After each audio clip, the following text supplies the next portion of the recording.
gave up a TV job to start a podcast in your basement. If that doesn't scream midlife crisis, I don't know what does. It was Championship Sunday here in Indianapolis. What's the mindset then coming in as a defending champion? I want to win. No, I want to win. The young lady over my shoulder, Caitlin Clark. Not the best looking guy. And I don't think anyone's going to sit here and say, Matt Randazzo was really good looking. What has this last month, 2 months, 3 months been like for you? It's an important fan base for the Fighting Illini, isn't it? It is. He turned 69 years young last week. You look good, Coach. Oh, try it. Thank you. Welcome to Off the Air with Matt Randazzo here on a, Friday in the Quad Cities. It is Friday, September 5th. Thank you guys for joining us. We've taken the show on the road once again. We are live at Bob Reade Field. Geneseo High School, everybody's hard working inside learning. Well, almost everybody's hard working inside. Athletic Director Joe Nichols joins us to start the show. Thanks for doing this. Yeah, thanks for coming out. Thanks for letting us be here and bring all of this mess. It's one thing when I say, hey, we're going to come out and go live from your school, but we bring a little fun with us as when we do. So yeah, I mean, I don't know if we want you to stay, but that can stay. Isn't that great? Yeah, that's so cool. MPX is a great sponsor of the show. They're behind us. And actually, Tim O'Neill brought a little steak as well. Yeah. It's not going to be ready for you, but you can hop back out. I don't deserve it. Yeah, you can I'm hop a hot back dog out. guy. And also, it's kind of cool because Tim, obviously the old Assumption track coach, so it's Assumption and Geneseo here tonight, I should say, at Bob Reade Field. We're going to talk about that in a second with Joe Nichols. We'll get you set for that game. Later on, some players are going to come out and chat with us. Head coach Matt Furlong will join us as well, which is really cool because he's an Assumption guy and he's coaching Geneseo. So we got the boys from View from the West to kind of preview what's going on the Illinois side of the river. We'll make some picks. We'll eat some steak. We got a lot to get to right here on Off the Air with Matt Randazzo. Thank you guys so much for joining us. If you're watching us live on YouTube, thank you. Keep doing that. Subscribe if you can. Subscriptions are almost up to 1,300 subscribers, so super excited about that. We're also live on X. X, as I was telling Joe when he came out here, X has been very good to us. So if you're watching on X, we thank you for that. Keep doing that. And then, of course, you can check us out on all the podcasting platforms. Joe, I always say it's better to listen than look, right? Like, we're nothing to... In our case, for sure. Yeah, especially Yes. with Mr. Nichols being here with us as well. Yeah. So it's not Ted Lasso. Yeah, exactly. So please do that as well. So it is week 2 of the high school football season. Another great day for football. We thought that last week. And you guys were in Rochelle and survived, but next thing you know, the weather came and it was wild. But home opener here in Geneseo. We'll talk about the team and the unique circumstances in a second. But what's a day like today like around that high school with those kids, with that team, and the entire community as well? Yeah, I mean, it's a buzz, right? I mean, especially the first home game, the first true home game, and when we had PV here for the scrimmage, that's controlled. So you get a little of that feel, but this is more real, like, hey, we're going to strap it up. There's going to be real football tonight. So, yeah, there's a buzz in the air. I mean, the pre-game or the bell music that plays between every bell is a little more rock and roll type stuff to get the kids jacked up. So I don't know if teachers like it, but the kids like it. Yeah, it should be a great game. It's a unique game. And for us goofy media guys that have been wanting Iowa versus Illinois high school football matchups, I remember we were talking I can't remember who I was talking to, but COVID year, we had some really good ones lined up. I think North Scott and Sterling were going to play week 1, the year that COVID kind of took away that. And that's when Sterling and North Scott were their primes, right, going to state semifinal games and championships and all that kind of stuff. It's been a minute. And it's hard to do. Can you talk about getting this thing done? We talked to Coach Furlong and Gilly maybe when it got announced, but it's not easy to just say, hey, let's play. It takes a little bit, doesn't it? It does. So Iowa side's got a little bit of, and it's good, they protect their own, right? So they're going to make sure that every team in Iowa has a game. And if there's a team that doesn't have a game, then they're going to make sure that they cover it with Iowa schools.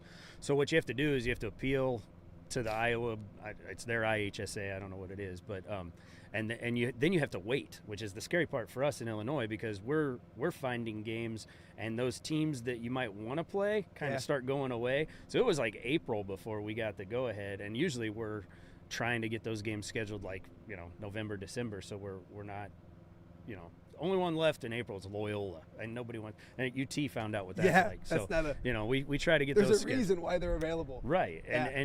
But the cool part is you know, they Assumption partnered with another school in Iowa, and they kind of worked a deal where, hey, we're going to try and get in Illinois school. You guys try and get in Illinois school, and we'll submit it together. Yeah. And I think that's what increased the chances of it happening. Is they, by having a partner school, they were like, hey, we're going to do this, and then you know, luckily the Iowa side said, yeah, we can do that.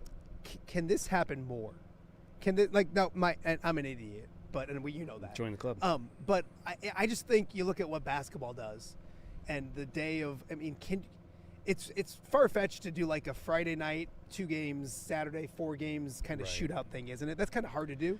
It'd be Sounds tough. great. Yeah, it sounds great. It would be tough to do from a standpoint of the facility to host it, and then those that want to, like, we like having a home game, they like having a home, Yeah. you know. So like Brady Street's the obvious example there, but that would take a home game away from some schools. But Yeah. but then that whole Iowa matching up with teams, the Iowa scheduling with districts and all that in play makes it really tough to make sure everybody's in. Yeah. That would be the tough part. So you're raining on my parade is what Yeah, you're doing. Well, somebody's got to do it. No, I'm used to it. I'm used to it. Joe Nichols, athletic director here at Geneseo, joining us on Off Day with Matt Randazzo on a Friday of high school football. It is a unique matchup, and I can't wait to see tonight, like, when the lines line up, and it's that Geneseo helmet that you went and got for me, which I appreciate, and that Assumption logo, and like 2 storied programs in the Quad Cities. Yes, it's cool. It's Iowa versus Illinois. It's also cool that it's these 2 teams because neither school is short on tradition and history when it comes to Right. football. Yeah, there's everybody that's going to be in this stadium today is seeing good football, right? Yeah. There's nobody here that's going to be like, well, I don't know why these 2 teams are playing. These are 2 teams that should have probably played a long time ago, right? And so it's cool that we're going to get those matchups, and hopefully going forward we keep these kind of matchups. No, absolutely, absolutely. What is a day like today for you?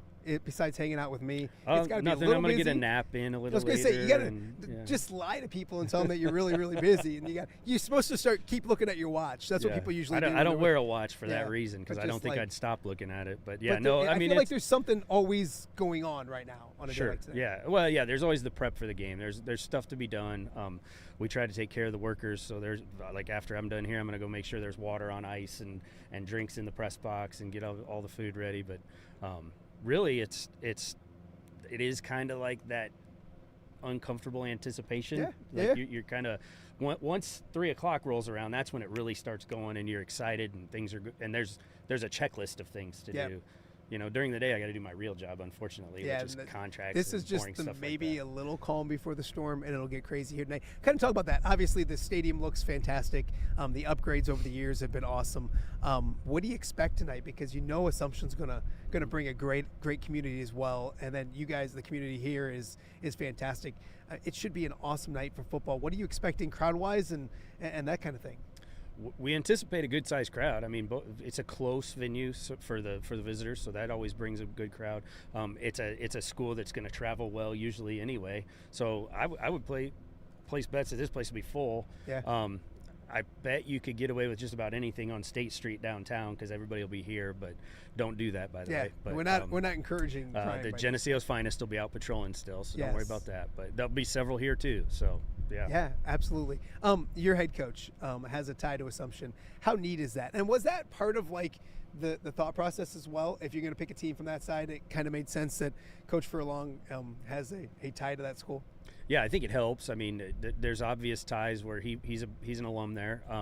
Him and Coach Nate, they worked it out. Like they kind of came up with this on their own, and they just brought it to us and said, "Hey, what do you think?" And we're like, "Well, yeah. Why would we stand in the way?" Yeah, for me, it's really easy. But why would I stand in the way of something like that? That's like 2 traditions going to battle it out, and it's a 2-year deal, so we'll go there next year. So it's nice that both communities will get to see each other, and I both of us kind of joke we've never been to the other, right? Like the Illinois side doesn't really get into Assumption, and I mean Assumption I don't think even knows where this is. So this will be cool to see what everybo's got. No, and I get think that experience. I think the fans at Assumption are going to roll in here and be like, "Wow, this is high school football. I mean, and we're situated the way we are because of lighting and all that kind of stuff. But you look out at Bob Reade Field right now, and I mean, you got the corn in the background, you got the stands, you got the victory bell, all that kind of stuff.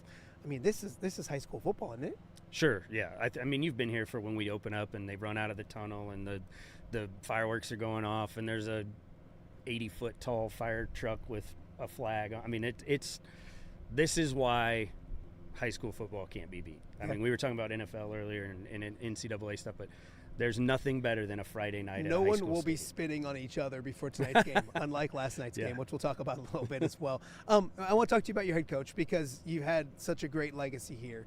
And when Coach Johnson stepped down, and he's one of my favorite people, just a outstanding human being, and then a really good football coach too, but a great human being. Got to see him out here doing a little PE class earlier. You had to replace that, and I thought Coach Furlong did I mean, you came into a situation with no returning starters last year, which was still like, I remember seeing that at like the banquet going like, come on, there's got to be something, and made the playoffs and won a playoff game and all that kind of stuff. What have you seen from him? And obviously, like, I think you guys made a great decision. I mean, selfishly, I like to think so too. I'll pat you on your back. I will say this: that process involved probably close to 60 people. I mean, you know, you come to apply for a football job in Geneseo, it's going to take some work to get it, right? So he earned it by going through that process. But yeah, I think Coach Furlong's one of those guys that, when you talk to him, he's got. You know, he's not a loud and boisterous type, right? But he's got like an elite mind for football, and you can tell when you talk to him. He thinks about things no one else is thinking about. He prepares in a way that I haven't seen a lot of coaches prepare. But yeah, he's one of those guys that we're fortunate to have, and we feel like he's fit right in. He's got, you know, you look at the fit when you talk about like obviously you want the best coach you can get, but the fit for the community is a big deal here too.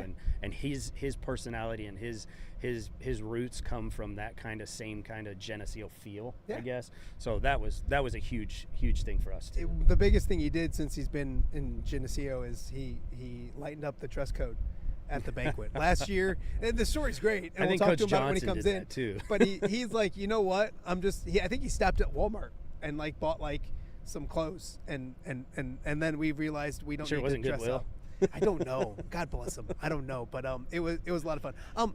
I know last week wasn't a great week scoreboard wise for Geneseo, but I will talk more to Coach about this too. But it's a really good Rochelle team to go on the road and kind of get tested and maybe set a bar on where this program wants to be physically and stuff. You went to the game. Absolutely. You want to win week one, but I think there were learning lessons in week one, if that makes any sense. For sure. I think the thing that, you know, in this conference, I think, and no, I'm not trying to make anyone angry about the conference before Sterling and Geneseo came in, but I think there was a noticeable uptick in the football when we got here. I don't know that Moline's been better. I don't know that UT's ever been better. You know, there's some real Quincy, Coach Little's doing a great job there. The conference as a whole is a physical, tough conference, and Coach Furlong's mindset is we got to prepare for that. And week one was a great prep for that. Rochelle was big. They were strong. They were mean. They were Rochelle. I mean, we used to be in the conference with them, and that's how they always were. But yeah, I think our guys learned the type of physicality it takes to play at this level, and that's the type of team that you're going to see in a deep playoff run. So it's nice to see it week one, learn from it, and then move on. Assumption, I feel like, will be similar. Hopefully not quite as physical, because that was a very physical game. Before we let you go, what's your favorite part of game day? Is there something at this place, or that you talked about the fireworks? You talk about like the plaza's great. What do you call it, plaza or? Sure. Well, sure. It is. We're going to name it the Matt Randazzo Plaza, not Memorial. It's got the laces too. The different color is actually laces of a football. I mean, it looks amazing. But like, what is it? Is there a favorite part of a Friday night for you when it comes to Geneseo football? Well, I think the obvious answer is when we hear the bell ring, right? The victory bell. We win. We get the guys run over and ring it. That to me is, there's no better sound in the world right there that night is to hear that. You mentioned you're not an NFL guy. Nope. Which is like I fell asleep halfway through it. I'm battling a cold, so it's one of those things where I was like, I'm going to go to bed and get some good sleep. Football wise, when it comes to college, you a college guy? I love college football. The funny thing is, and people ask me, hey, all right, who's your team? So I grew up in Macomb, So I couldn't understand rooting for anyone other than the Leathernecks at Western. Like, Yeah. it didn't make sense to me. Like, Yeah. how are you an Iowa fan when you live in Macomb? Yeah. How are you an Illinois? Like, so my team was always Western Illinois Leathernecks. And Yeah. it still is. Has been some tough times as of late, but I think they got a new guy there that's really bringing it up. they're going to go in the right direction. I Oh, really absolutely. do. Obviously, last week wasn't fun. So do you hate Illinois? Do you hate Iowa? No. Okay. I don't. I mean, really. I mean, I'm probably like everyone else around here. Ohio State is not real high on my list. Yeah. You know, that's pretty much it though. Yeah. And So answer me this. We've been talking about it ad nauseum all week. Iowa versus Illinois, Cyhawk game tomorrow in Ames. What's your pick? I didn't know they played at Iowa State, so probably Hawks. I would Okay. say. I didn't know they had football over there. Oh, I like so, that. I like that. I got, and you know, and No, I'll, really, I didn't I'll know leave that. you with They do? I'll leave you with this. There's a new pregame host for the Iowa Football Radio Network. They've never lost a game. Really? As, Corey with Kuffler? him. Very similar. That's the beauty part about radio. Yeah. Is that radio you don't know. It could be Yeah. Corey. So they've never lost a game with their new pregame host. So don't know. they're 1-0. That's don't get into the numbers. Let's keep that going then. I Yeah, guess, right? absolutely, I mean, absolutely. You're gonna have to, Illinois and Duke tomorrow out at Duke, and it's not a basketball game. That sounds like a great basketball game. It's a really good football game, which is different. and Duke because, football is really good. They've Yeah. been really good lately. Yeah. I'm taking Illinois though. I mean, Coach Bielema's a local guy, so Yeah, it's no, hard to root against that. Henry County guys, right? I love it. And then one thing I thought about, I know you're not an NFL guy, but I'm a Lions fan, and there's this Green Bay G all over the place here. Yeah. I'm a Bears they fan. They play on Sunday, so maybe it's a bad sign for me that the Lions might lose. But hey, I appreciate you doing this. We got a lot more to get to. I know some players are coming out later on around 10:40. It's gonna be great to talk with them. Coach Furlong's on around 11. But when we get back, and we got steak too. Like Tim O'Neill's cooking steak. But he's an Assumption grad, so I don't know if it's worthy. know. Of, You know, like, he is he gonna tells put me- something in it that Yeah, the players aren't eating it? I He can tell you tells that. me that he coached Coach Furlong at Augustana. Oh wow! So we're which aging is him. a long time ago. So we'll kind of talk about that, and then also we got the guys from the View from the West with they're going to be up next, and we're going to chat with them about what the week 2 of the season looks like on the high school football side of things in Illinois. I will tell you this: North Scott got a victory last night, so congrats to the Lancers. They got off to a tough start against Xavier, and then it was Central to win. It's 2-0. They knocked off West at Brady Street Stadium. So week 2 already underway on a Thursday night. We'll keep things rocking and rolling on a Friday live from Geneseo and Bob Reade Field. We'll be back right after this.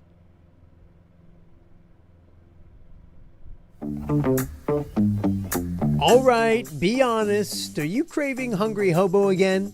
You know, that fresh sliced meat piled high on those amazing sandwiches, hot off the grill chicken and steak with all those delicious toppings, the biggest and best selection of baked potatoes, or simply some waffle fries dipped in cheese. Well, now that Quad City favorite is even easier to get. Download the Hungry Hobo app today. Order ahead, skip the line, and earn rewards all at the same time. There's Double Points Monday and exclusive specials as well. With 12 locations in the Quad City area, it's Hungry Hobo. Now even easier to find, but still hard to resist. Rafferty Funeral Home, dedicated to serving families in the Quad Cities since 2007. Hi, welcome. Here, come on in. An experienced staff plans each service to reflect the unique life and legacy of your loved one. Rafferty Funeral Home is proud to serve our community with dignity, respect, and compassion, helping you to celebrate your traditions and lasting memories no matter your faith, culture, or budget. Rafferty Funeral Home in Moline. Call today to discuss prearrangements.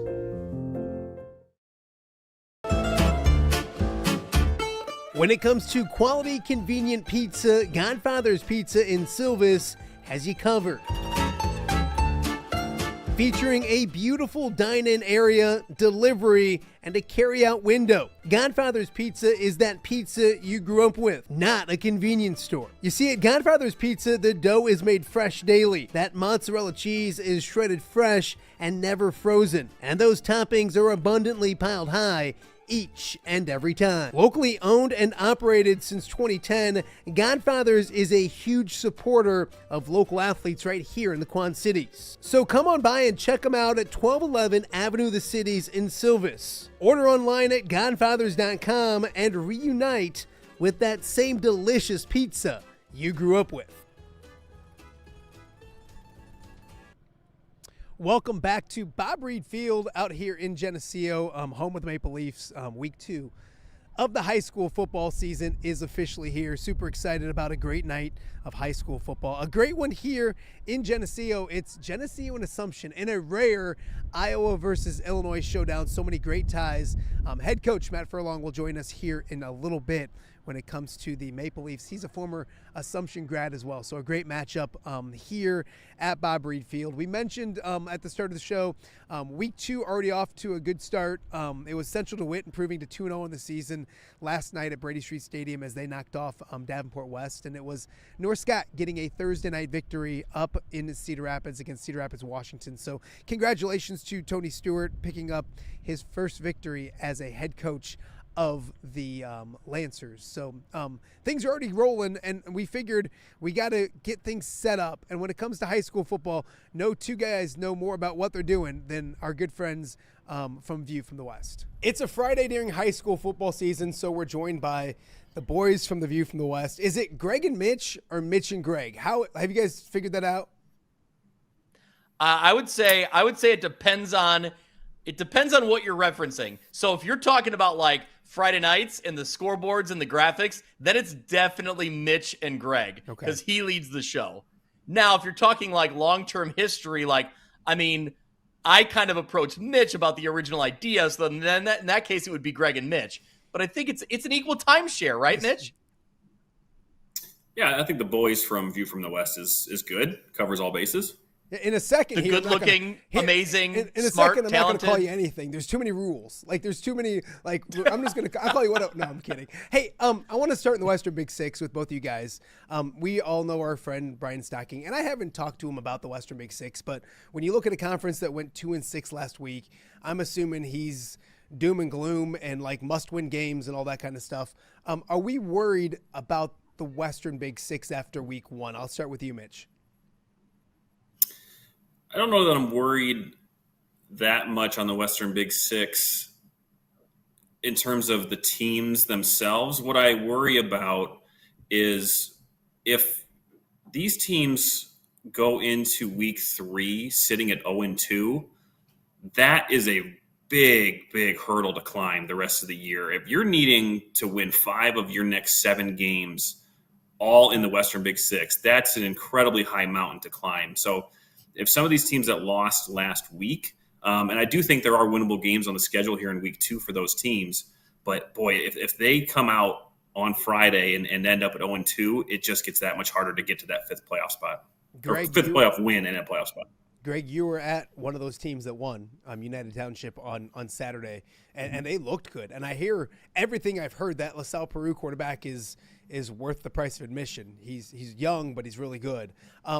I guess that was one of the bright spots. What did you see from United Township? And they're one of 2 teams at 1-0 as they enter week 2. Yeah, very impressed with United Township, not just getting the win, but kind of the way they had to go about getting the win, right? Dividing up a game into 2 different days is pretty hard to do. And Welch kind of mentioned it in his post-game talking to the players that coming back on Saturday afternoon, the crowd's not the same, right? The energy's not the same as it was on opening Friday night kickoff. No offense to United Township and the community, but it's just hard to get everybody back on a Saturday afternoon, right? So when everybody had been banking on Friday. So there was a different vibe, a different energy to it. But man, I was really impressed with, that's one of those grinded out wins for United Township that maybe in the last couple years, they were falling on the short end of the stick on that game. They were coming close and not getting that victory.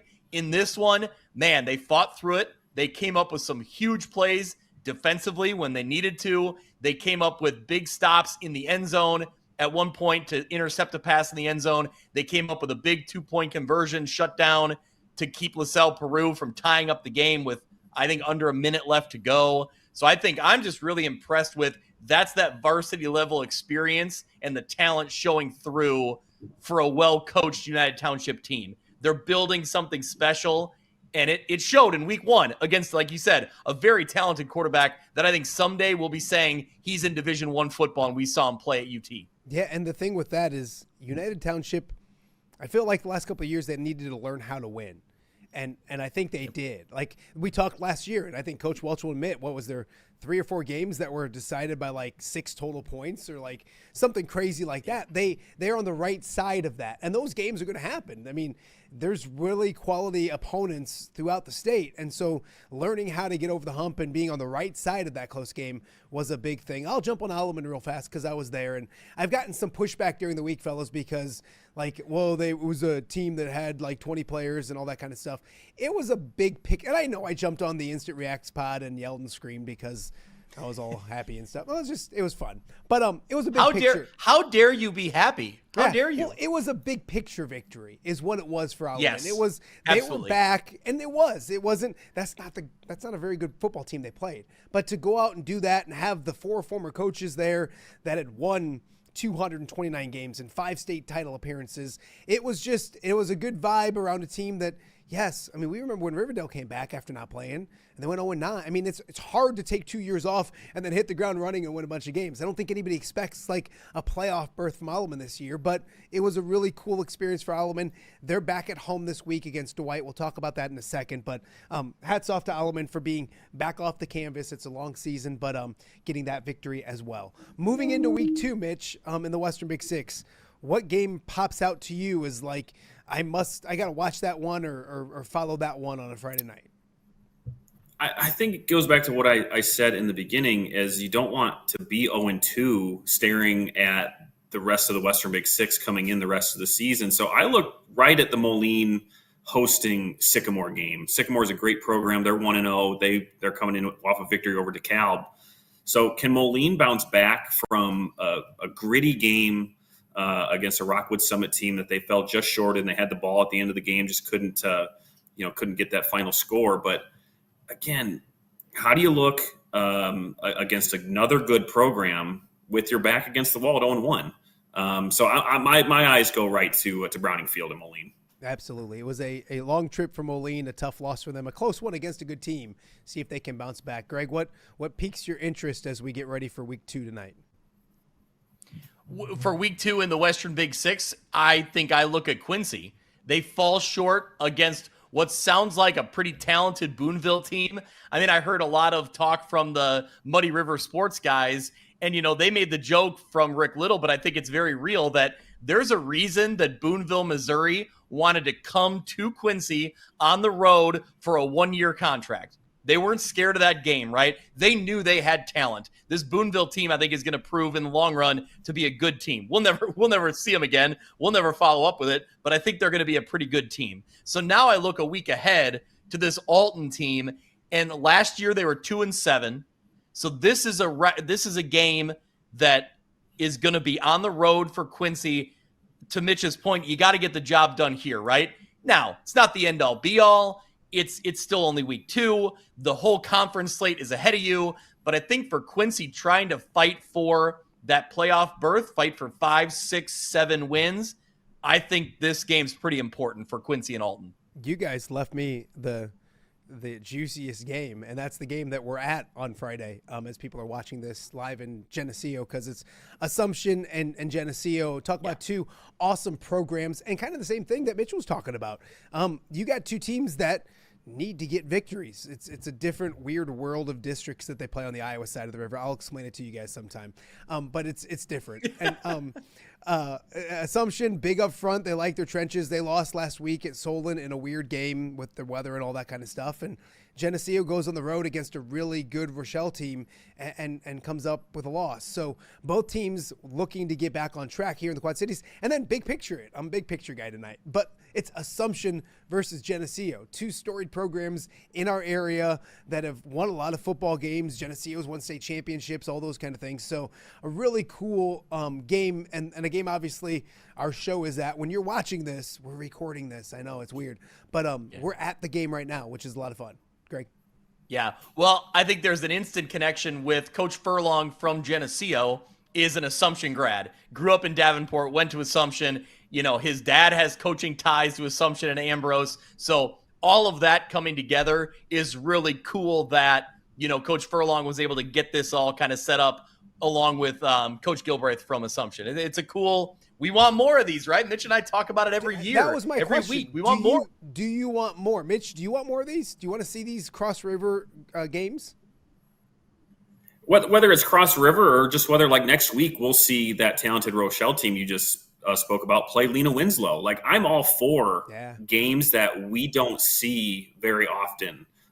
We see that now more with scrimmages in the preseason, or we'll see them in the regular season if a team has a forfeit. So yeah, anytime we get a matchup that we won't necessarily get every year, I'm all for it. So Assumption going to Geneseo, yeah, that's a great win for local football. The matchup we were robbed of when we talk about crossing the river was a few years ago when North Scott and Sterling were both at the top of their programs, and then it was the COVID fall where football didn't happen on the Illinois side. That's the game we were robbed of because, man, those two programs in that time period were like the best they've been in a long time. It's weird because I've always wanted – I'd love a shootout. And I know it's not a shootout, that's basketball. But I'd love 2 games on Friday night, 4 games on a Saturday, whether it be at Augustana, at St. Ambrose, Brady Street, whatever you want to do. I'd love. It's just so hard. I know this is crazy again, but the state of Iowa is so weird that you have to like line up and rank which teams you want in order for the state to decide who you play. It's weird, but I love it. I love this game right now. I think it's going to be, and like you guys are uniform guys, or so I've heard. Like, think about it. The night helmet and then the Geneseo helmet lined up tonight at Bob Reade Field under the lights. I mean, it just doesn't get much better than that. Here's a big picture idea for you. I love it. River Rivals Media hosts a 7-on-7 jamboree where we invite schools from the Illinois side and the Iowa side to meet up for a day-long just 7-on-7. I think something like that would get Mitch to come back and visit. I think that's something we could get. Oh, I'd be back. I'd be back for that. I love it. Only if he could stand in as all-time quarterback. Yeah, of course. Can you still sling it? Oh, my arm would give out immediately if I tried to throw a football. Don't make me laugh. I got a cold. Now, when you make me laugh, I'm going to start. I would find out real quick what the work situation here is on this podcast. No, absolutely. All right, well, in the Western Big Six tonight, it's Dwight and Alum. We talked about that for a second. I will be doing the PA at that game, so if my voice holds up, which is dicey because I got this little radio thing that's a bit more important than the PA at Alum. But Assumption and Geneseo, we talked about Sycamore and Moline, Rock Island, disappointing week 1. They now have to go to a really good Dunlap team. Sterling and Chicago Urban Prep. Galesburg's at Limestone. That's one of the few victories that Galesburg had last year. And then it's a 6:00 start with Chicago Noble Muchin and United Township. So I have a good feeling that UT will get to 2-0 in the season. And like you guys said, I think the Western Big Six after this week will feel a lot better about what that conference is after a weird, wild week 1. In the rain and all that kind of stuff. Let's move to the Three Rivers. I had Ty Taylor. I don't know if you guys have heard of him. He's my favorite Taylor. I had him on the show on Wednesday. And I asked him, how do I get into the WRMJ picks? Like, I felt left out. I felt like, he went to Mitch and Greg, and I can't even get a bone. But when Greg, I'll start with you there. Where do you go week 2? What kind of stands out to you when it comes to the track? You can have my spot in the picks because every time I make a pick, I get called out for it. So, who called you out this time, or do you not want to talk about it? This week on the Instant Reacts podcast, Jeremy Adolphson came right on, and Mitch had the foresight to tell him, "Hey, Greg didn't pick you tonight." So, yeah. Well, you deserved it. You deserved it. He knew. I didn't need to tell him. He knew. I know. He knew. No, I'll say it's great. I do love making the picks. Okay, what was the question? What game am I looking at here? Yeah, what do you like in the Three Rivers? I think when you start looking at the Three Rivers for this week, you got to start with Rock Ridge and Princeton, right? Rock Ridge gets the huge win over Sherrard, so they're rocking and rolling. And now maybe Sherrard is not quite the top caliber Three Rivers team right now. But then on the opposite end, you look at Princeton, and they are, tops of the tops in the Three Rivers, and they're coming off a loss to Sterling Newman. So two great teams coming in opposite directions, meeting up in this game. It's a fascinating week 2 for those two in the Three Rivers. Mitch, can Princeton go 0-2? That's what I asked Ty. I'm like, can they conceivably? And he's like, well, I mean, when you have maybe, and he called Schweigen the best player in the conference, and I don't know if there's a ton of argument there. We'll say arguably, just so I don't get in trouble with other people. But Schweigen, yeah, I mean, that's a really good Rock Ridge team. I mean, that's kind of what we talk about when you can't go 0-2. Same thing with Princeton. Like, backs aren't against the wall by any stretch, but that's a program. I'd love to know the last time they went 0-2. Stockpile would know, but it's a big game in Princeton. It's a huge game in Princeton, and it is conceivable that they could be 0-2. I don't want to take too much away from Newman, but that was a bit of a surprising win. And it's all credit to Newman and how they played, but Princeton's just got so many weapons. I think this will be a great game, but not to tip my picks, I did pick Rock Ridge for this game. I think we'll learn more about each of those two teams. Like Greg said, is Sherrard the highest bar to overcome at the moment? Maybe not necessarily, but how does Princeton look bouncing back after a week 1 loss, and how does Rock Ridge look against maybe a more formidable opponent?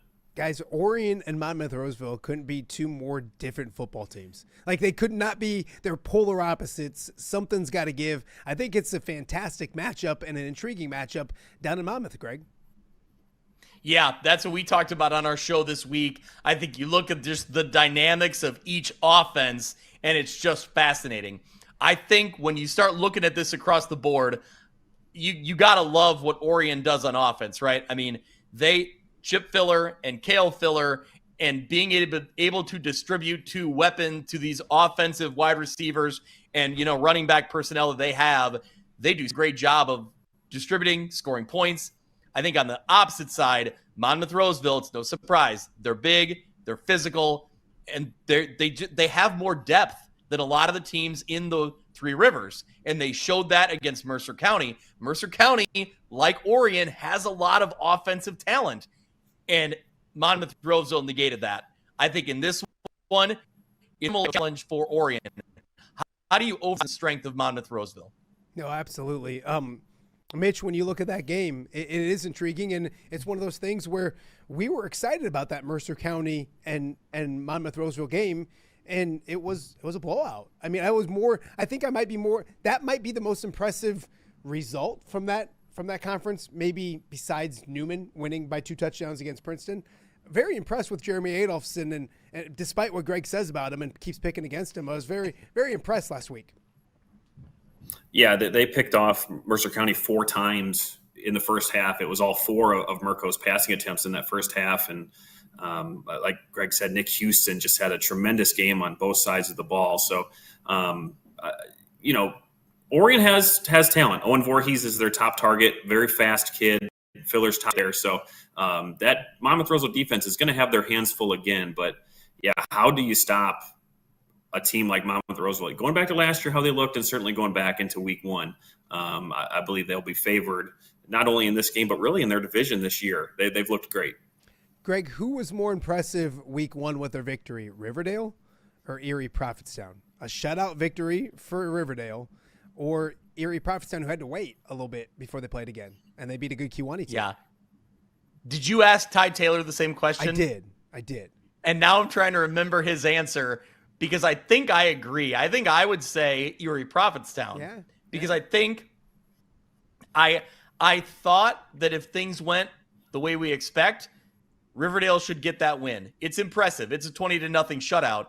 But the Erie Prophetstown Kewanee game, for the second year in a row, again, I gotta quit sleeping on Erie Prophetstown early in the season, because for the second straight year, they go in and beat Kewanee, a team that I feel pretty highly about. I felt highly about them last year, and they made the playoffs. I feel pretty good about them again this year.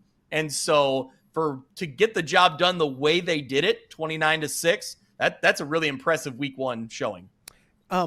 Mitch, the last one in this conference, it might not be the best game on paper, but Mercer County and Sherrard. for the first time in Yep. forever in Sherrard. I know they played last year at Mercer County. And a big game for two teams that are with first-year head coaches and rebuilding. It might not be like that game everybody looks at, but it's an intriguing matchup in Sherrard. Yeah, I think so.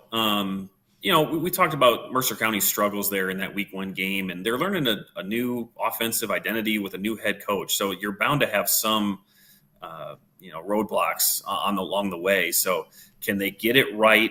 Sherrard's going to be looking to do the same thing. Obviously not a very great showing in that week 1 loss to Rock Ridge. Certainly Rock Ridge, very good opponent, as was Monmouth Roseville. So I think we'll learn more about both of these teams in this game. And same goes for the Riverdale-Kewanee game, by the way. Can Kewanee bounce back against losing to Erie Provincetown? Or is this the year that Riverdale is going to make that playoff push under Coach Diericks? I think they can. Again, tipping my picks that you can see on I did go me here. It will not surprise me, though, if Riverdale wins. Yeah, no, it's a great night in the Three Rivers, and we're going to be saying that a lot this year. It's another great night full of really intriguing matchups. Guys, I get to, I think week 4 or week 5, I get to, for MediaCom, I'm calling the Riverdale Orion game. I think that'll be a lot of fun. So I'm excited about that. Two coaches I know pretty well and two teams I know pretty well as well. So let's go to the LLC real quick before I let you knuckleheads go. What's the headline? What stands out in that conference? We'll start with Mitch this time. Yeah, it's Elmwood Brimfield going to Farmington. Two of the very best teams in the LLC going at it. Great game last year. Both had tremendous performances there in week 1. Farmington with the win over West Hancock, and Elmwood Brimfield beat up on Knoxville. A game where you're going to see kind of a different dynamic, an Elmwood Brimfield team that likes to run the ball. Lane Johnson, Logan Estes really did some numbers on Knoxville last week, but Farmington has a new sophomore running back, a new toy to play with for Coach Vallis, and they seem to be firing on all cylinders. So I expect that game to be really well contested. If I had to tip a pick, which I did not do here in the LLC, I would go Farmington, but I expect this to be a great game. Greg, what do you got? What do you like? Looking a little closer to home, that Anawan-Weathersfield at Bureau Valley game. There's a couple nearby schools that we've covered in our Quad Cities viewing area. Head coach Pat Elder really struggled in week 1. Storm lost on the road to St. Bede, a team I think we both, if we're being honest, we thought that they would hang around in that game, maybe come away with a win. It didn't happen. So they hit the reset button here going into Anawan-Weathersfield, they're hosting Anawan-Weathersfield, a team that had a big win over A-Town, but was down 14-0 to start the game. They kind of got, punched in the mouth right away, and they certainly responded. So I think that for this Bureau Valley team, again, we talk about no team wants to when you're looking at trying to find 5 other wins down your schedule. I think this is a pretty critical game for Bureau Valley. Not the doom and gloom, Brian Stocking, but it's important. You want to try to compete in this one and see if you can come away with a win. And certainly if A&W gets a win, they're 2-0 and they're sitting, real nice going into their conference play. Guys, you also cover the NUIC and the Big Northern. If people miss the podcast, go check out View from the West. It's we're probably playing this at like 10:30 in the morning on a Friday. Let's be honest. Nobody works on a Friday. And if you're at work, you're bored, you're checked out anyways. So in the afternoon, put that in, get yourself ready for a great night of high school football. And guys, it worked last week. I thought it was fantastic. Greg, talk a little bit more about the Instant React show. It's live on YouTube at 10:15. And despite the craziness of postponed games and delayed games and all that kind of stuff, it was a great show last week. Yeah, we wanted to get through week 1, kind of work all the kinks out and make sure things went not unlike a high school football team, right? Like in week 1, you don't want to hype anything up too much. You just want to get through it, see how it goes. I would say we come away with a solid victory in week 1. We get the win. We're live. We had 2 coaches coming on to talk about their games. We had, Dazzo, you joined us along with Kyle Kampmeyer. This week, same thing. We got some coaches lined up to potentially join us. We got Kyle Kampmeyer back in the fold for the NUIC. He's going to be covering the big Lena Winslow Stockton game. Our big Northern Conference insider, Tanner Wilhelm, will be at the Byron Dixon game. He's going to come on to give his reaction to that. And I think the big thing I really want to encourage heading into week 2 and then into the rest of the season is join us live and join in, get interactive, be part of the fun, comment as you listen. Let us know where you are at. Let us know what games you saw. Let us know what stood out to you as important, because we're going to react to it the same way that we react to each other.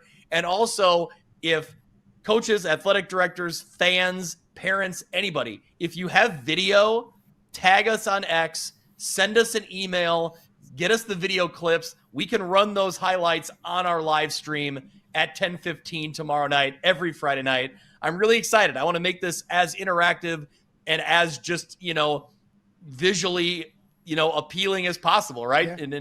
And to see the highlights, to hear from reaction from coaches, I think all that is what goes into the fun of a Friday night. So there you go. It There's sounds the pitch. cheesy and cliche, but it's a community. It really is. And it's a high school football community here in this area. They love it, and they want to talk about it, and they want to talk about it at 11 o'clock at night on a Friday.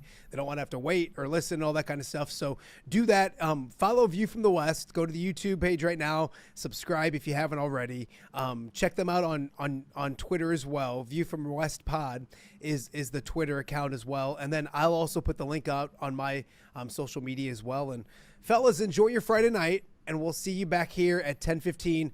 Make sure there's no stupid lightning or anything like that. That came out of nowhere last week. I had not throwing weather guys under the bus, but I didn't even know it was supposed to be considered to be raining. But I learned that sometimes you're not right. Mitch likes it when games are nice and tidy and they wrap up around 9:30 or 10 o'clock. We got the scoreboards done and we're ready to start the show. Mitch, week 2 for you here. You're getting comfy. I like it. I know this can be reoccurring. This is great. I love it. Boys, enjoy your Friday night. Everybody check out View from the West Pod. Instant Reacts live tonight at 10:15. We'll see you guys then. Always great to have Mitch and Greg joining us on Off the Air with Matt Randazzo. And the beauty thing is you can hear me now better because my good friend Justin Rossler texted me and said, hey, turn your microphones up. So that's a lot better. Hey, we got a whole bunch of Maple Leafs here. We're going to talk about tonight's game with Assumption and much more. We're live from Bob Reade Field, Geneseo High School. We'll do all of that and much more coming up right after the break. As I mentioned, you're watching Off the Air from Geneseo High School. Give me the keys.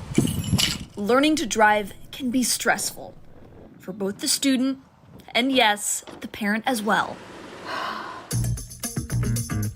Relax. There's an easy way to avoid the stress. Skiles Driving School in East Moline has been helping new drivers hit the road with confidence for over 20 years. Whether you're a teen earning your first license or an adult looking for behind-the-wheel training, we've got you covered. Their certified instructors are patient, experienced, and use modern vehicles equipped for safety and comfort. From classroom instruction to real-world driving, we make learning safe, affordable, and even fun. Call 309-278-0098 or visit skylesdriving.com. Skiles Driving School. Get in, buckle up, drive your future forward. Hello, Dan Pearson here of FCA. Our team is thrilled to support Off the Air with our good friend Matt Randazzo. We share the view of the power of sport when it comes to relationships, including the influence of the coach. FCA believes the coach is the most influential person in America. Matt celebrates local coaches and athletes. His content is informational, insightful, and inspirational.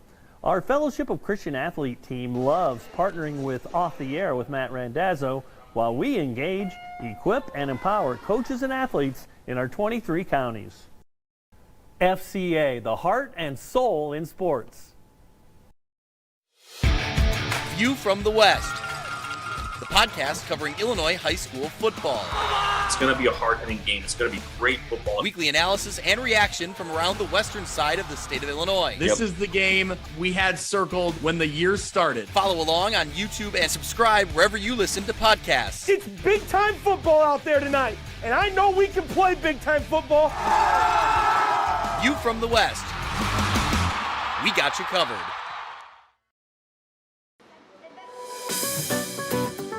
Are you looking for the Quad City's best chips and salsa? There's only one dude to turn to. Right on. Snoop. Hand-cut chips, fried fresh with that crunch you've come to love. and the most addicting salsa with delicious fresh ingredients each and every time. Pick up your chips and salsa, queso, enchiladas, and much more at the Stern Center in Rock Island. To place your order, simply call the man himself. It's Snoop at 309-314-8197 and find out for yourself what the rest of the Quad Cities already loves.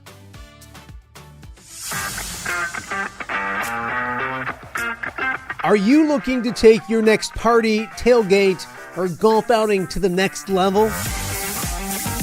You need mobile party experience. MPX features 3 top-of-the-line party trailers equipped with all the amenities you need to party like a rock star. Smart TVs, Yeti coolers, JBL sound systems, grills, bathrooms, and much more. Mobile party experience is an experience like no other. Check out my-mpx.com or call 563-514-1470 and book your mobile party experience today.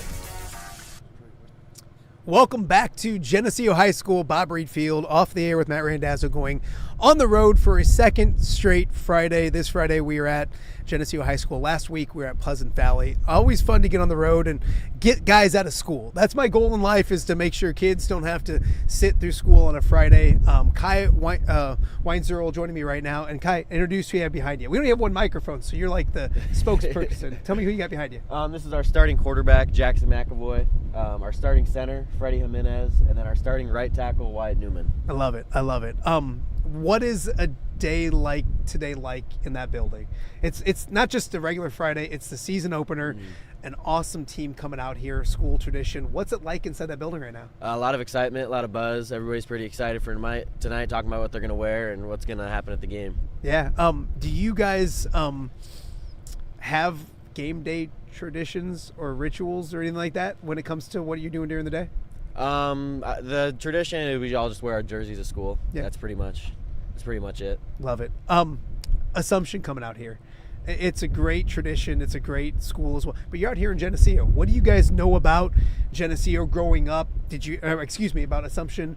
Have you heard about them growing up? And what did you think when you found out you were playing a school like that for your home opener? Yeah, I've always heard about how good Assumption's been growing up. They have a lot of tradition.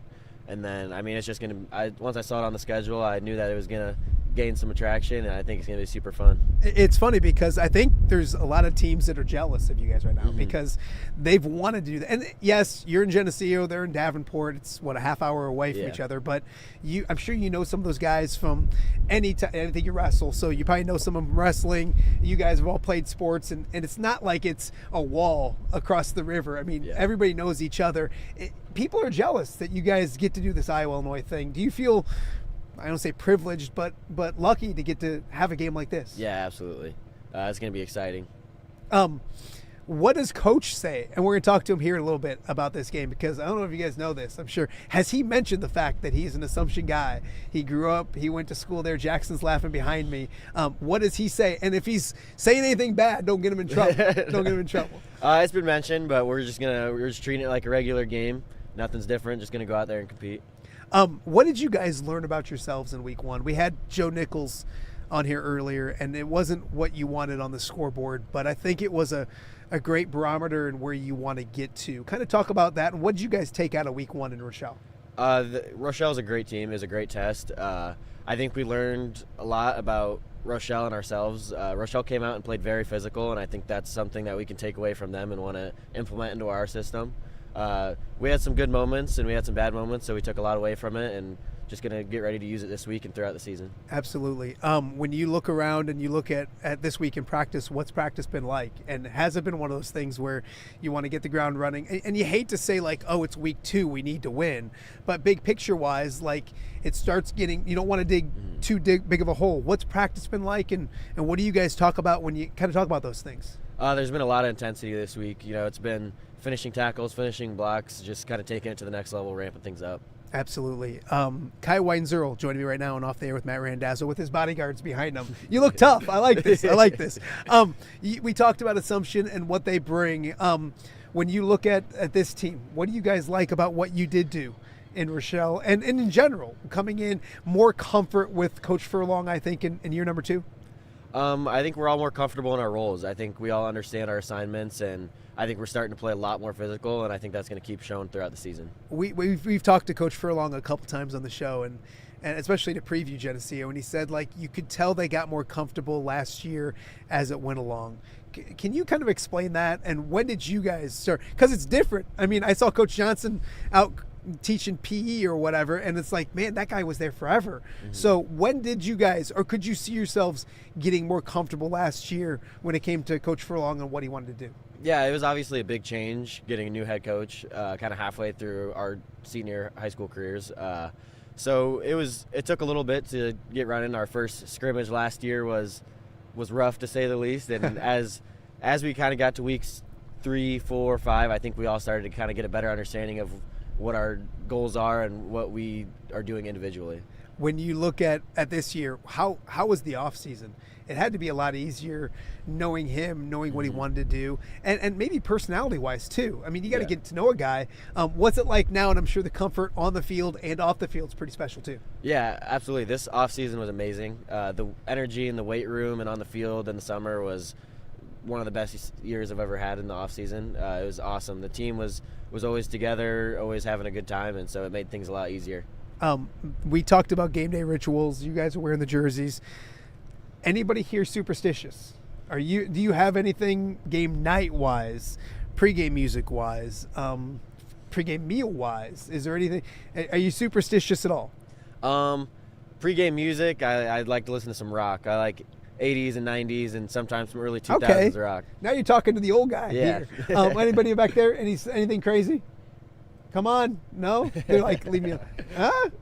I always like beef jerky. Beef jerky? I share it with Kai. Yep. All right. Beef jerky, yeah. Okay. Hey, whatever works. It's a beautiful thing. I want to talk to you about some other football as well. We're joined by some members of the Geneseo football team out here at Bob Reade Field. Of course, a windy Bob Reade Field, but that's okay. Kai, when you look, Iowa fan, Illinois fan, how's that work? Iowa fan. Okay. Yep. So there's a game tomorrow in Ames, and I think you probably heard about. Prediction-wise, when it comes to Iowa State, what do you expect? What do you think? What happens tomorrow? I have Iowa winning it. I think Gronowski is going to take us to the promised land. You know, he didn't look good last week, but I thought it was so incomplete. It was just a weird game where jitters early, run the ball, and then he got hurt, or then he had cramps and didn't get to. So I do expect bigger and better things from them. NFL-wise, did you guys watch the opener? Some of it. So there was a volleyball game out here last night. Who was it? Geneseo versus Sterling. Okay. Yeah, conference opener. How'd it go? Geneseo won. All right. Well, say it loud. Say it in 2 and 3. 2. Oh, a sweep. Yep. That's okay. Hey, anytime, I know what it's like. Anytime Geneseo beats Sterling in anything, you guys could play like hopscotch or whatever, and it's a big thing. Did you check out any of the game last night? Yeah, I got to see. We've got a friendly fantasy league going with some football guys, and so that was a. Why do you say friendly? Because is it really friendly? At times. Okay, I was going to say. So did you have anybody going? I did not know, but the team I played had AJ Brown in the Eagles defense. So okay, yeah. So you're okay. Yeah, you feel okay after that. I have a niece that drafted AJ Brown probably a little too high. I love you, Katie, but probably a little too high. So she's reeling this morning after that. NFL wise, you are I'm a Minnesota Vikings fan. Oh, that's right. We talked about that. So it's a Bears week. You're a Bears fan. Your thoughts on the opener on Monday Night Football? What time do you guys get on practice? Do you guys you'll be home in plenty of time to check it out, right? Yep, we get down to practice around 5:45, so we'll be home in time. As a Vikings fan, isn't it annoying around here? Because there's so many stupid Bears fans. Like, I'm a Lions fan, so I feel your pain. There's so many dumb Bears fans, isn't there? Absolutely. I love it. I get to say it. He just agrees. So what happens on Monday night? I think J.J. McCarthy is getting his first start. I'm looking forward to that. I think that'll be a good upside for the Vikings this year, when hopefully Justin Jefferson's able to play this week, and then I think our defense will be hopefully back to where they were last year and have some success. That's well explained. Who wins? And give me a score. I'm going to go Minnesota Vikings 24-7. 24-7. What do you got? Bears Vikings Monday night. We're going to beat them 50-0. Bears 50. I love that. I love that as well. Well, before I let you guys go and get back inside and all that kind of stuff, talk about what a Friday night like is here in Geneseo. I've always loved coming out here to cover games, and I think the cool part about tonight is you're going to see a great fan base from Assumption come out too. You look at the visitors side, that's going to be packed. Mm-hmm. What is it like in Geneseo on a game night? It's awesome, really loud. You can tell that there's a lot of tradition just by coming out. We get a run out of a big inflatable helmet, which is something new the past couple of years, and it's been pretty awesome. So, I mean, yeah, there's a lot of energy, really loud. I asked Joe Nichols what his favorite part of game day is. I'll ask you, game day, game night, anything. Do you have a favorite part of what it's like on a game day, game night out here in Geneseo? I like the run out. Yeah? Yeah, or the national anthem. Little fireworks nowadays too, right? After the touchdowns. Yeah, and I hear the victory bell is pretty good to ring. Oh yeah, that's got to be the best. Well, one. for any Assumption fans out there, turn away for a second. Hopefully, you guys get to ring the victory bell tonight. I appreciate you doing this. Like I mentioned, my guy Tim O'Neill is gonna start grilling up some steak, so hopefully we can keep you out here a little bit longer and all those kind of things as well. But I appreciate you guys doing this. Best of luck tonight. Get a victory. What's next week? Next week's Rocky Week. Okay, and you're not supposed to know that, but I'm glad you did know that.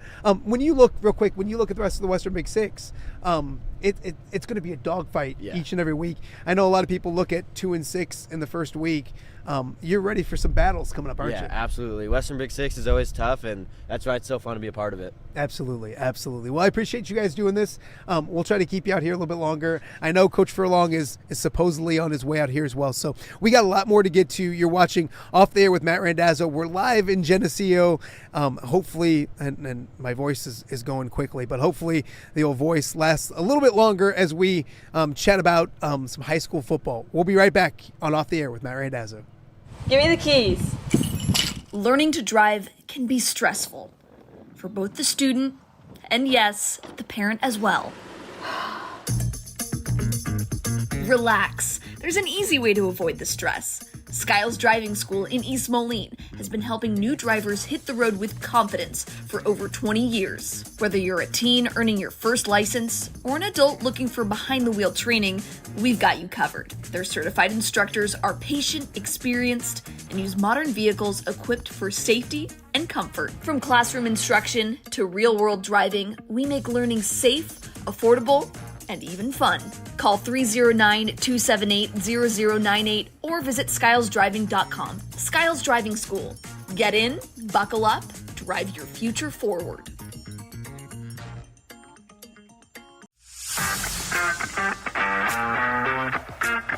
Are you looking to take your next party, tailgate, or golf outing to the next level? You need Mobile Party Experience. MPX features 3 top-of-the-line party trailers equipped with all the amenities you need to party like a rock star. Smart TVs, Yeti coolers, JBL sound systems, grills, bathrooms, and much more. Mobile Party Experience is an experience like no other. Check out my-mpx.com or call 563-514-1470 and book your mobile party experience today. All right, be honest. Are you craving Hungry Hobo again? You know, that fresh sliced meat piled high on those amazing sandwiches, hot off the grill chicken and steak with all those delicious toppings, the biggest and best selection of baked potatoes, or simply some waffle fries dipped in cheese. Well, now that Quad City favorite is even easier to get. Download the Hungry Hobo app today. Order ahead, skip the line, and earn rewards all at the same time. There's Double Points Monday and exclusive specials as well. With 12 locations in the Quad City area, it's Hungry Hobo. Now even easier to find, but still hard to resist. Rafferty Funeral Home, dedicated to serving families in the Quad Cities since 2007. Hi, welcome. Here, come on in. An experienced staff plans each service to reflect the unique life and legacy of your loved one. Rafferty Funeral Home is proud to serve our community with dignity, respect, and compassion, helping you to celebrate your traditions and lasting memories no matter your faith, culture, or budget. Rafferty Funeral Home in Moline. Call today to discuss prearrangements.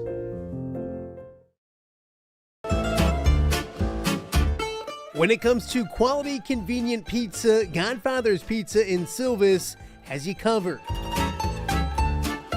Featuring a beautiful dine-in area, delivery, and a carry-out window. Godfather's Pizza is that pizza you grew up with, not a convenience store. You see, at Godfather's Pizza, the dough is made fresh daily. That mozzarella cheese is shredded fresh and never frozen. And those toppings are abundantly piled high each and every time. Locally owned and operated since 2010, Godfather's is a huge supporter of local athletes right here in the Quad Cities. So come on by and check them out at 1211 Avenue of the Cities in Silvis. Order online at godfathers.com and reunite with that same delicious pizza you grew up with. Welcome back to Off the Air with Matt Randazzo here on our Friday in the Quad Cities. On the road, Geneseo High School, beautiful Bob Reade Field. We're waiting for Coach. He must have gotten in trouble or something. So I made these guys stay out here with me. Jackson McElvoy joining me, quarterback here at Geneseo. We talked enough Geneseo. We'll get to it a little bit in a second, but you're a stupid Packers fan. Why? Well, I think when I was little, when I was little, I would always come out to the Geneseo games, right? And I think I just thought that it looked like the Packers. Yeah, well, no, it does. Became a Packers fan. But now you're not little, and you can make your own choices, and you still choose to do that. You got to pick, and you got to stick with it. So yeah, you don't you put a cheese head on your head. Come on, scooch up a little bit closer to the thing here for a second. What do you think then? Obviously, Micah Parsons. I'll talk to you about that. Oh, yeah, how did you go running around screaming like an idiot when you got him? Tell me about that. Yeah, it was really surprising. I saw something on Instagram. I was like, oh, this is not going to happen. But then next day I opened it. It was like, oh crap, that's actually going on. So yeah, it's super exciting. So yeah, opener against my Lions coming up at Lambeau Field, 3:25 on Sunday. Your thoughts? And are you getting to the point where you start hating the Lions now? Oh yeah. Because not for a while. You used to feel sorry for us. Now you're to the point where you just don't like us, maybe? Yeah, hate you guys. All right, I like that. What happens on Sunday? Tell me what happens on Sunday. I think we're going to get a few sacks from Micah Parsons. Final score? 24-17 Packers. Ooh, a double-digit victory. That's disrespectful. Out here in Geneseo, what's it like being the starting quarterback of the Geneseo Maple Leafs? Obviously, growing up in this community and watching it from afar, is it a dream come true? Yeah, I've been looking up to this for my whole life. Like, I've been going to all the games when I was little, and yeah, it's just a lot of tradition here to live up to, so it's really exciting for me. I know a lot of excitement coming into this year. What was it like to get going last week, and how excited are you guys to get back on track on the scoreboard and another great game against Assumption tonight? Yeah, so it was a tough one last week, but we learned a lot better than playing Comer. It's a lot more learning from that, and yeah, I'm excited for tonight. Yeah, absolutely. What do you know about not Geneseo, Assumption? Great tradition out here, or in the Quad Cities. What do you guys know? And obviously, Coach is kind of coming up now. He used to go to that school, so there's a little more to it, isn't there? A little bit, not really. We just kind of don't mind about that stuff. We know they're big up front. They run our old offense pretty much, so we know a little bit about that. Just kind of see what plays out, because they don't really play any under center teams, so see how they adjust to that. I love it.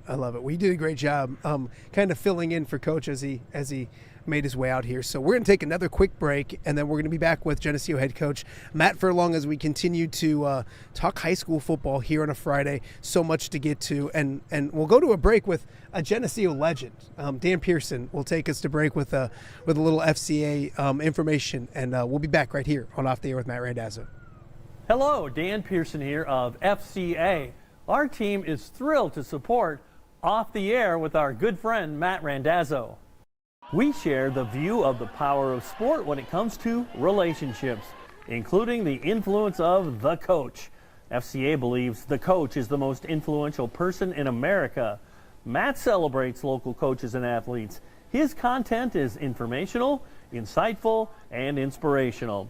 Our Fellowship of Christian Athlete team loves partnering with Off the Air with Matt Randazzo while we engage, equip, and empower coaches and athletes in our 23 counties. FCA, the heart and soul in sports. View from the West. the podcast covering Illinois high school football. It's going to be a hard-hitting game. It's going to be great football. Weekly analysis and reaction from around the western side of the state of Illinois. This is the game we had circled when the year started. Follow along on YouTube and subscribe wherever you listen to podcasts. It's big-time football out there tonight, and I know we can play big-time football. You from the West. We got you covered.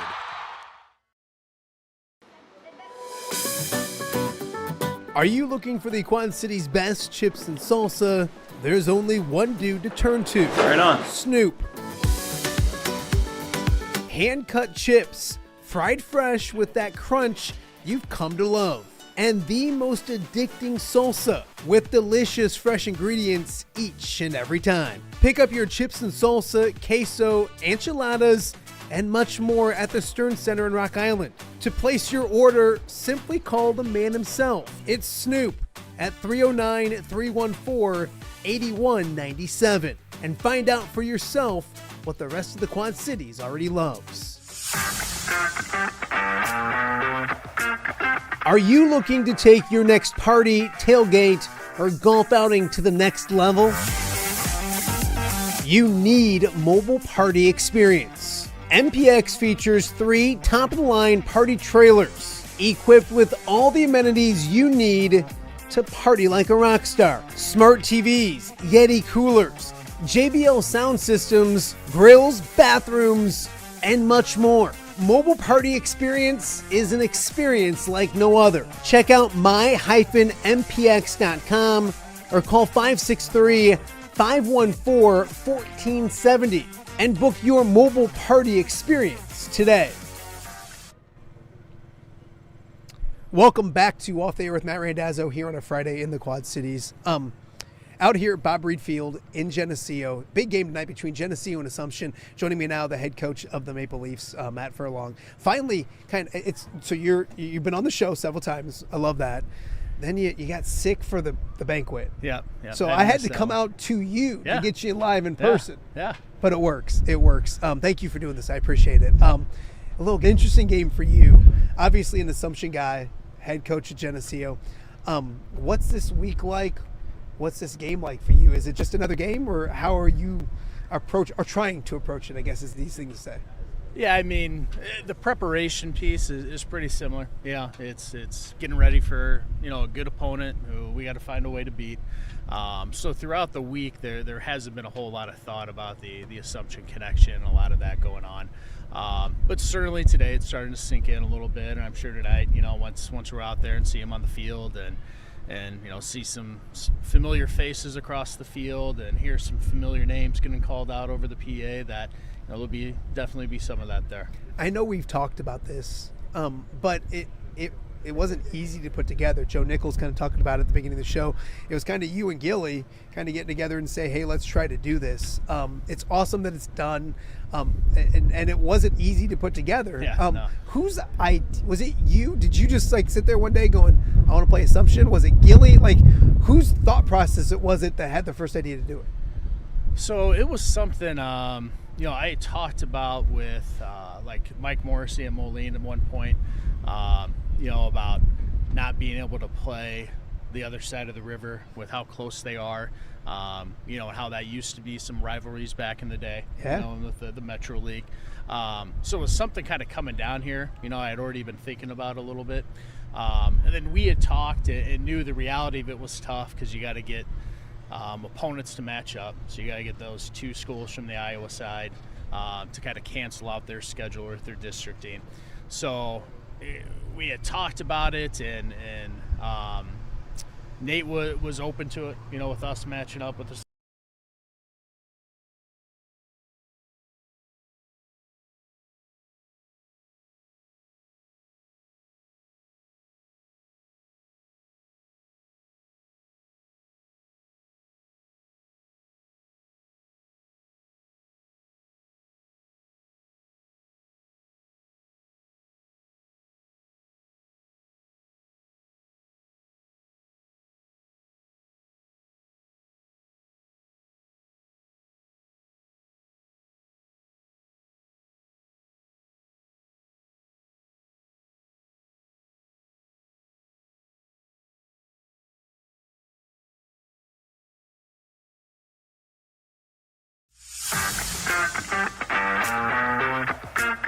Are you looking to take your next party, tailgate, or golf outing to the next level? You need mobile party experience. MPX features 3 top-of-the-line party trailers equipped with all the amenities you need to party like a rock star. Smart TVs, Yeti coolers, JBL sound systems, grills, bathrooms, and much more. Mobile party experience is an experience like no other. Check out my-mpx.com or call 563-514-1470 and book your mobile party experience today.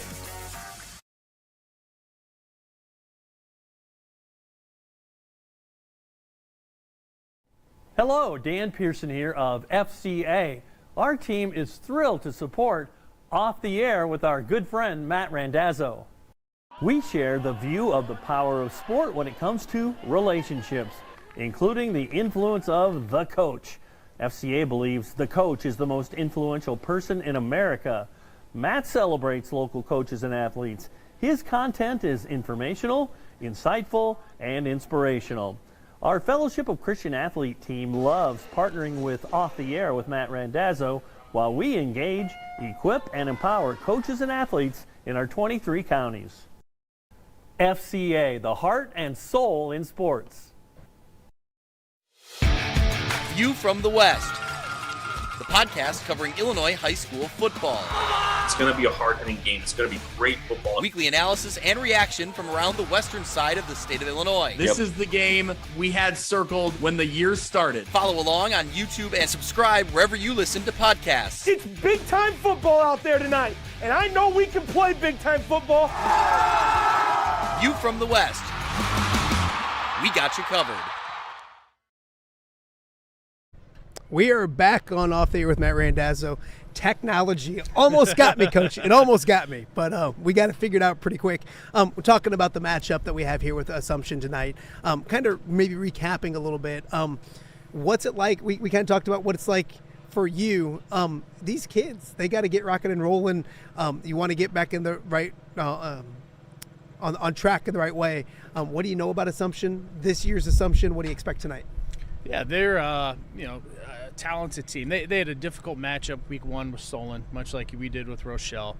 And played a quality team that the score had some point differential there, but when you watch the game, the separation wasn't as noticeable. They had some turnovers offensively that hurt them, on some drives, gave them short fields, and then gave up a couple of big plays defensively. And it's a lot like we were talking about with our kids.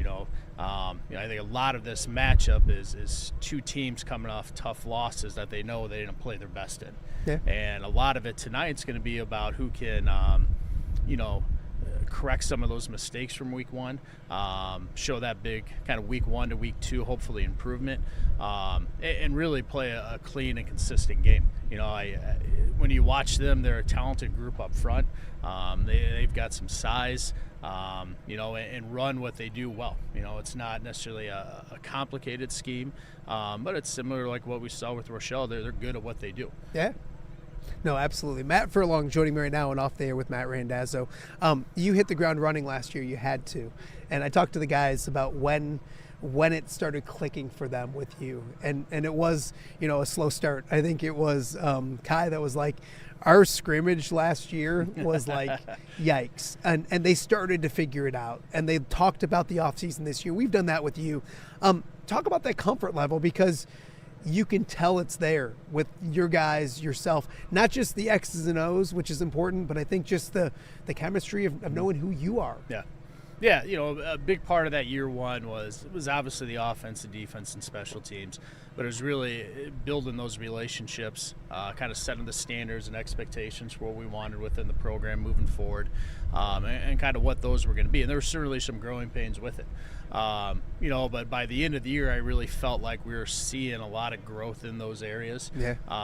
We're getting more consistent with communication, with practice organization, with a lot of these little things that benefit you on Friday nights that are tough and take some growing pains and time commitment to get done. And by the end of the season, I felt like we were really getting there. And certainly this year, kind of in year 2 with that, we really hit the ground running with a lot of that, as you mentioned. Then I think there's certainly that relationship and that trust that we've developed, between me and the staff and the kids, of just understanding each other and what we want and kind of what our goals are with this, and realizing that they're all the same. And it's just getting on the same page and all pulling in that same direction. Absolutely. We talked about the connection with Assumption. Have you heard from former teammates, former coaches, former people at Assumption throughout this week? Are they smart enough not to mess with you this week, or what's that been like on your end of things? This week's been quiet. I will say, like back in the summer and when things first came out, there was certainly some of that back and forth, that was going on. And our first time on when Nate and I joined you back in the spring when we were talking about it, certainly had some of that back in, and back then it was fun, it was cool, it was still a while away. Now both coming in, 0-1, it's a little bit more serious at this point.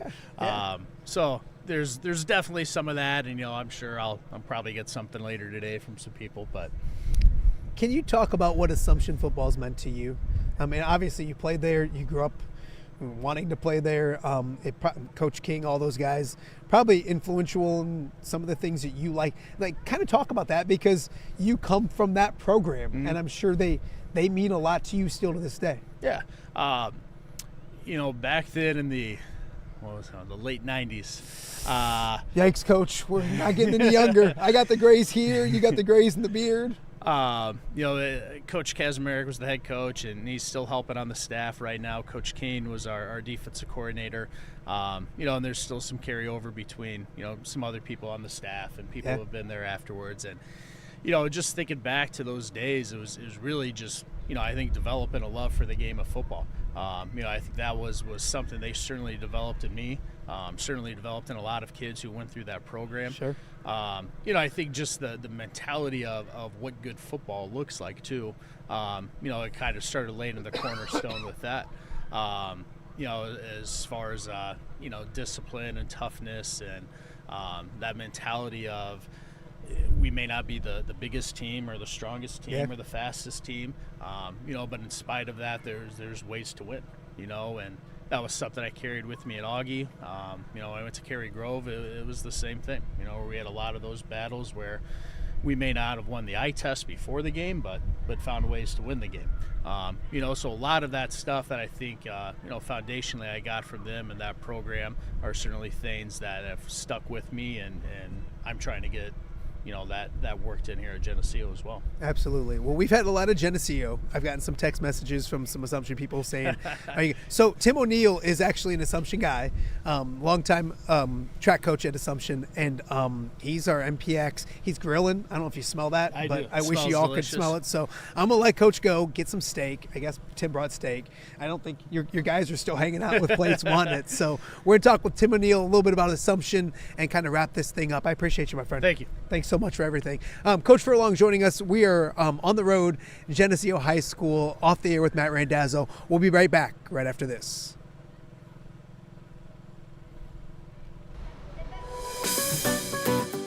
Are you looking for the Quad City's best chips and salsa? There's only one dude to turn to. Right on. Snoop. Hand-cut chips, fried fresh with that crunch you've come to love. And the most addicting salsa with delicious fresh ingredients each and every time. Pick up your chips and salsa, queso, enchiladas, and much more at the Stern Center in Rock Island. To place your order, simply call the man himself. It's Snoop at 309-314-8197 and find out for yourself what the rest of the Quad City. Give me the keys. Learning to drive can be stressful for both the student and, yes, the parent as well. Relax. There's an easy way to avoid the stress. Skiles Driving School in East Moline has been helping new drivers hit the road with confidence for over 20 years. Whether you're a teen earning your first license or an adult looking for behind-the-wheel training, we've got you covered. Their certified instructors are patient, experienced, and use modern vehicles equipped for safety and comfort. From classroom instruction to real-world driving, we make learning safe, affordable, and even fun. Call 309-278-0098 or visit skylesdriving.com. Skiles Driving School. Get in, buckle up, drive your future forward.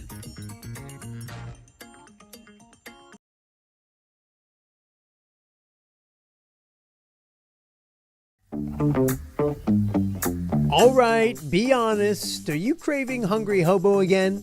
You know, that fresh sliced meat piled high on those amazing sandwiches, hot off the grill chicken and steak with all those delicious toppings, the biggest and best selection of baked potatoes, or simply some waffle fries dipped in cheese. Well, now that Quad City favorite is even easier to get. Download the Hungry Hobo app today. Order ahead, skip the line, and earn rewards all at the same time. There's Double Points Monday and exclusive specials as well.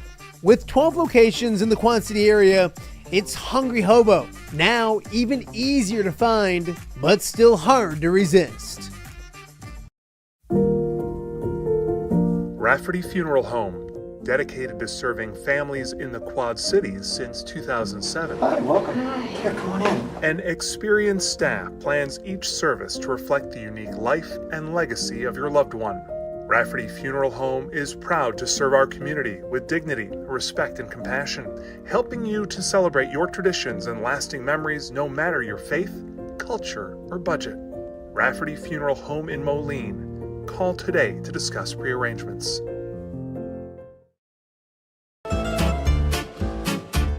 When it comes to quality, convenient pizza, Godfather's Pizza in Silvis has you covered. Featuring a beautiful dine-in area, delivery, and a carry-out window, pizza is that pizza you grew up with, not a convenience store. You see, at Godfather's Pizza, the dough is made fresh daily. That mozzarella cheese is shredded fresh and never frozen. And those toppings are abundantly piled high each and every time. Locally owned and operated since 2010, Godfather's is a huge supporter of local athletes right here in the Quad Cities. So come on by and check them out at 1211 Avenue of the Cities in Silvis. Order online at godfathers.com and reunite with that same delicious pizza you grew up with. We are back on Off the Air with Matt Randazzo out here at Bob Reade Field, Geneseo High School. Boy, it's a perfect day for football, and I think it's going to continue to be a perfect night for football as well.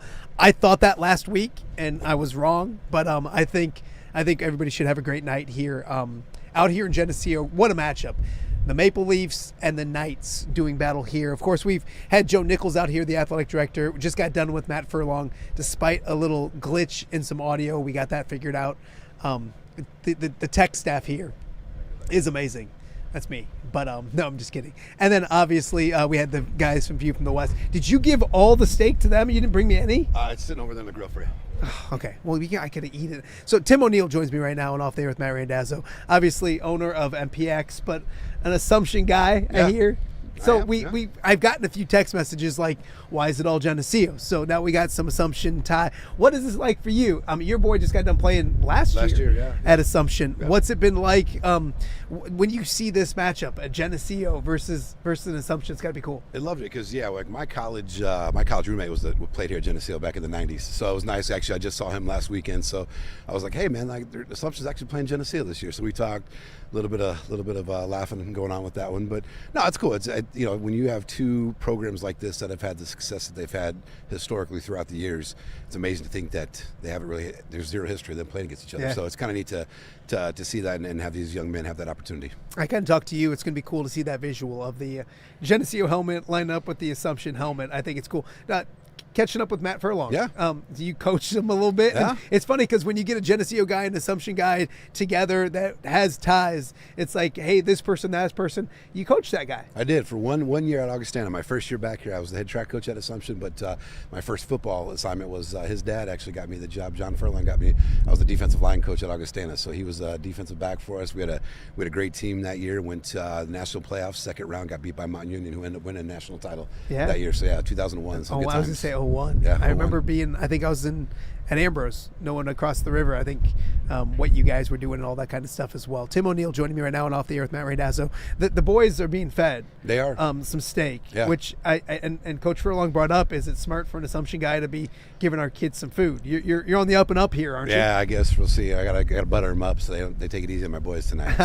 I get it. I want to talk to you about mobile party experience in a second, but I figured last week Rusty Van Wetzinga did some picks. I'm going to make you do some picks this week with me as well. Okay, all right. So we're going to start with Iowa State tomorrow, 11 o'clock at Jack Trice Stadium in Ames. What do you think? I'm going to go Hawks by a field goal. Okay. Thoughts? Why? I think, I don't know, man. Gosh, Iowa State's good right now. They're playing well. I think that that biggest improvement that you have is from week 1 to week 2. I think the Hawks, they got some, there's a lot left out there to be desired, and I think they're ready for it. I feel like this is a Kirk Ferentz special where, like, there's some doubters, and then he just figures out a way to get it done. I'm going Hawks, but I have to. Duke, Illinois. Your thoughts on Duke, Illinois? And I want to remind people real quick before we do this. These picks and many others, Ness Guess is back. Obviously, if you remember Ness Guess from growing up here in the Quad Cities, Mark Nessler, longtime legendary sports writer here in the Quad Cities, always did the Ness Guess. I filled it out when I was little. I did it in the paper when I was a sports director at WQID, and now we brought it back. So you can go to my social media, hit the link, fill this out, weekly prizes, all that kind of stuff, as free can be. So Illinois Duke, out of Duke. Great matchup in college basketball. Yeah, I will tell you this. Brett Bielema was my linebacker coach for my cup of coffee with the Hawks, and so I got to go Brett Bielema in the line. Okay, I do think Illinois wins this game. I think they're really good, and I think it gets tougher. The schedule gets tougher, but I like Illinois on the road in this game. I'm trying to think of a few others that I kind of want to hit on. Let's do a little NFL. We'll do the easy ones and then go down a little bit. It is week 1 of the NFL. Did you watch? You were at Oscars last night. We were at Pints last night. Pints last night. Did you? How did you see the end of the game? I you had some knucklehead getting you up early in the morning to come out here. So yeah, all good though. No, you know what? It was with the weather delay. We ended up shutting down our deal last night on the patio out there at Pints, and so I got home, got to see the end of the game.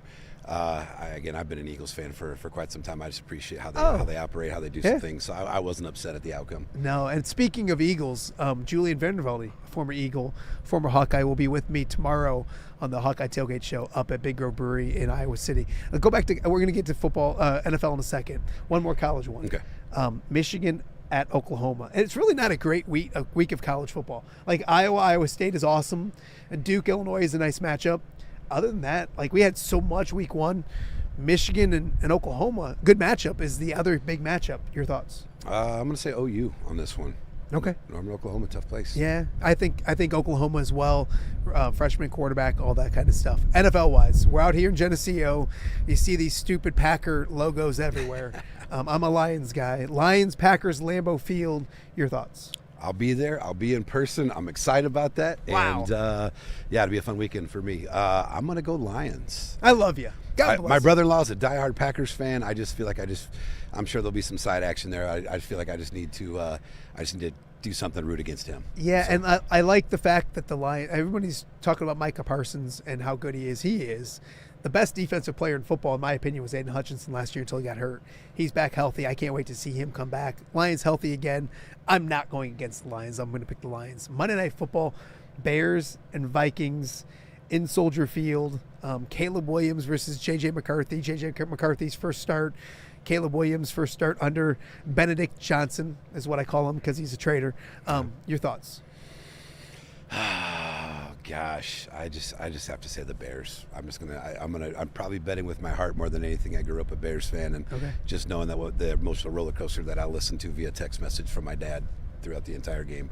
I'm going to go ahead and I'm going to side with my old man and go with the Bears. I do hate the Bears, and everybody knows that. But I try to be like smart when I come to talk about the Bears, and I'm usually right. My friends that know me know that. I'm so intrigued to see what they do this year. How Caleb? I don't know if Caleb is. I don't want to say smart enough. That's not right. Has it above the shoulders right now yet to do what Ben Johnson wants him to do? And I think Brian Flores is a really good defensive coordinator.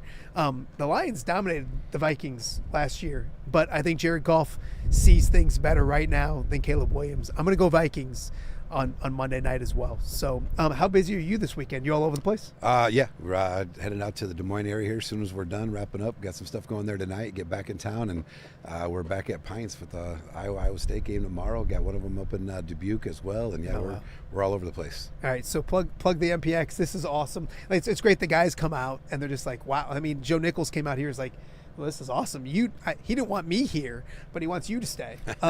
Talk to people how they can kind of put this as part of their tailgate, their parties, their graduation parties in the spring. It can be used for so much. Yeah, I mean, it's one of those. We have all the tools needed for any type of gathering. Whether it's obviously with the grills and there's a natural for tailgate. There's obviously music on there that we're not playing right now because of the sound with our setup. But the show's here. on behind us. The show's on behind us. We can run graduation photos. We can run all kinds of presentations. We've got a microphone. You can run the show because I'm using your internet to power my show. Yeah. So no, there's a lot of great things about it. So check them out, mpx.com. my-mpx.com. I knew that. It's right behind me on literally right there, mympx.com. Tim, I appreciate this. We're going to do this again next week somewhere. Somewhere soon, Who knows where, but we got to look at the schedule next week. We'll take the show on the road once again this next week. Really enjoyed doing it. We're perfect when it comes to weather. I don't know if it's like October and it's raining in like 20. We may find a Pints or an Oscars or something like that. We might be calling T-Roy and calling it audible. Well, we got a pop-up tent if we need to. Yeah, so, I don't know if pop-up tents keep me warm. But anyways, guys, enjoy the football weekend. A couple quick things. Make sure you check out the Hawkeye Tailgate show tomorrow. Hopefully my voice, I'm going to shut up for the rest of the day because it's starting to go. But I think I'll be okay.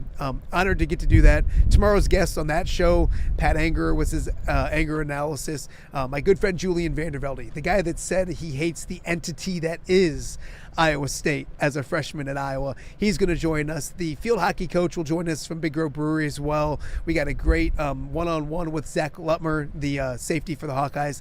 That Chad Leistico, and a great panel when it comes to our experts. We got a jam-packed show. It's on all over the state, the Hawkeye Radio Network. Here in the Quad Cities, it's Vintage Radio 107.7, so check that out as well. And then after the show, we'll do a special, or after the games, we'll do a special off-the-air post-game reaction. Tom Kakert will be up in Ames, so we'll have him kind of really hit on Iowa State. We'll talk about Illinois and Duke as well. So a special edition of Off the Air every Saturday. I felt like getting out of TV, I was going to work less. I'm finding out I'm probably working a little more, but that's okay. So, guys, enjoy your football, high school, college. The pros return. We'll see you guys back here next week on Off the Air with Matt Randazzo. Have a great weekend.